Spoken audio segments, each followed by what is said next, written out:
this is fascinating. Crimson Hexagon is a name that, I've certainly heard. It's a company that works with a lot of different companies out there. What do you make of the fact that this is something that Facebook is continuing to fight, and that they only suspended Crimson Hexagon after an inquiry from the Wall Street Journal? Right. You just hit the thing that most concerns me at the very end of that question.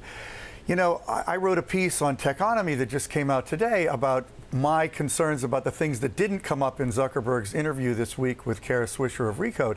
And, one of them is how much they're willing to spend to solve these problems.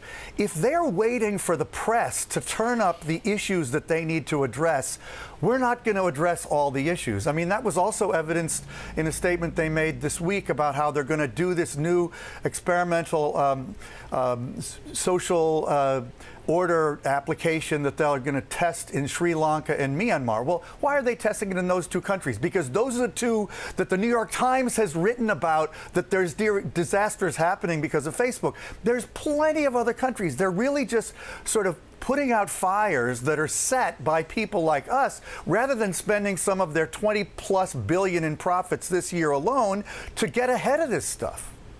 Cambridge Analytica was also raised by the media. I mean, at this point, Facebook has worked with so many different companies. I mean, do you think that this is something that they can even get a handle on internally? I mean, they're talking about they don't know what Crimson Hexagon's relationship and contracts with the government are. Well, they don't know what any of the companies they work with, what relationships they have with other organizations. Yeah, well, that's a very legitimate point, except, again, this is a company with 43% net margins and revenues of over $55 billion a year this year. So why don't they start their own internal investigative journalism unit and start doing this work for us instead of waiting for everybody to turn out? Look, there's tons of these problems. Believe me, if they just sit around waiting for the press to write about them, they're going to be writing about new ones every week. They clearly have not been imposing sufficient governance on their company. And I agree. They've gotten themselves into a serious pickle because they basically expanded into all these geographies with a system that basically wasn't well governed.